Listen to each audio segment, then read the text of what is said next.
Drop, drop, drop, drop. BMP!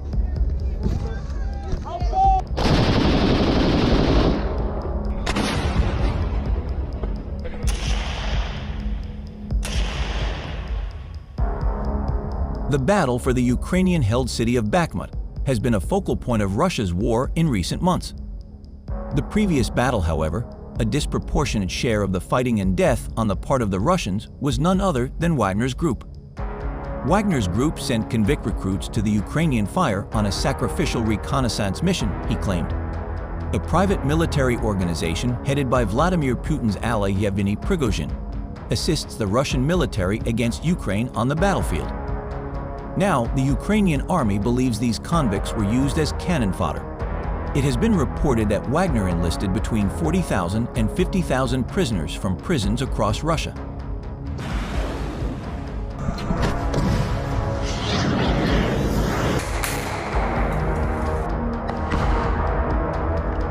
In their February 12 update, the General Staff of the Armed Forces of Ukraine reported that Ukrainian rocket and artillery forces hit 14 temporary bases of Russian troops, ammunition depots, and anti-aircraft missile complexes.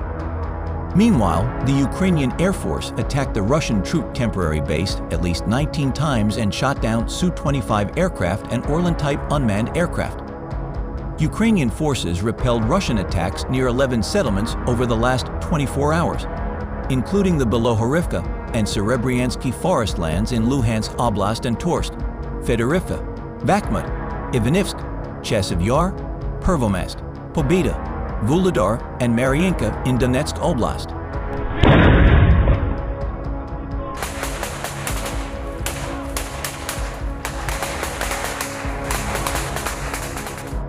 According to the Ukrainian military, Russian troops carried out 12 missile strikes, 3 of which targeted civilian infrastructure in Kharkiv Oblast, 32 airstrikes, and more than 90 MLRS strikes targeting Ukrainian infrastructure. Russian troops also used mortars and artillery to shell the communities of Myropilya, Znobnovorodsk, and Shalihain, the Sumy Oblast Military Administration reported on February 11. No casualties or damage was reported.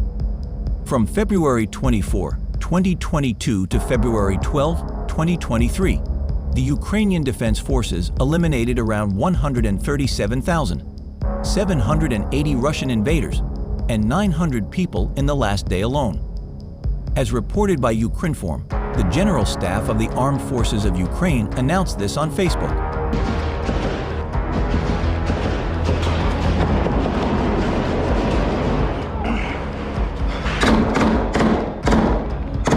Russia has suffered its biggest losses since the first week of its full-scale invasion of Ukraine. They concluded that the increase in Russian casualties was most likely due to a number of factors, including a lack of trained personnel, coordination and resources on the front lines, as exemplified by Vuhledar and Bakhmut.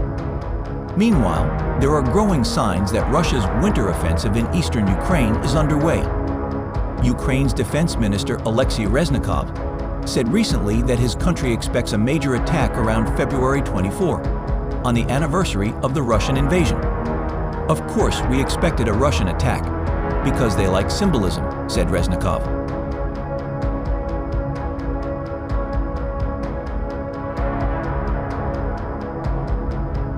Ukrainian troops have managed to maintain defenses along the front in Donetsk, including the besieged town of Bakhmut, with heavy fighting raging in the towns of Vuhledar and Mariinka, Kyiv's military commander said on Saturday.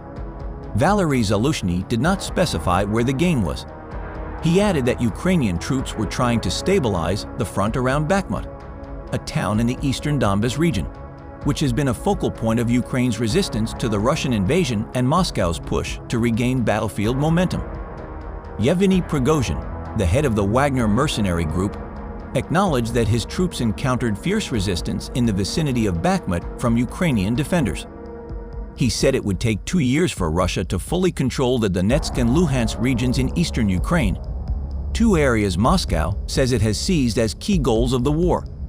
If we have to get to the Dnipro, it will take about 3 years, added Prigozhin, referring to the larger area that will extend into the broad Dnieper River that runs roughly from north to south, bisecting Ukraine.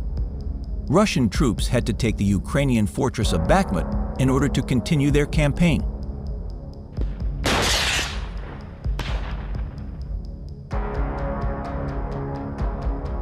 The Ukrainian Air Force said the military downed 20 Shahed drones during the night.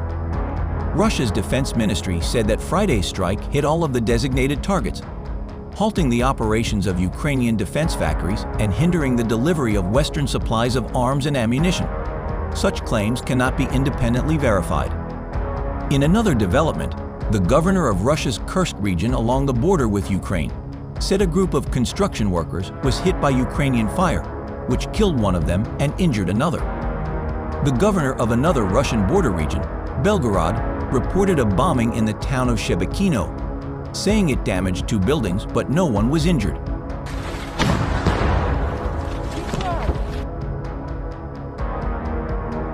Kirilenko reported that a Russian strike in Kostiantynivka province killed 4 civilians and injured 7 others in 24 hours. Russian rockets hit a residential area of the town of Chasiv Yar in Donetsk late on Friday, killing 2 people and wounding 5, the governor said. Donetsk province, whose territory is roughly divided between Russian and Ukrainian control, has been the epicenter of the war as Moscow tries to launch a months-long offensive to capture the town of Bakhmut. Chasiv Yar was located on a hill strategically located for the defense of Bakhmut and had been under intensive Russian attack. Capturing Bakhmut would allow Russian forces to disrupt Ukraine's supply lines and potentially pave the way for them to threaten Sloviansk and Kramatorsk, the largest Ukrainian-held cities in the country's east.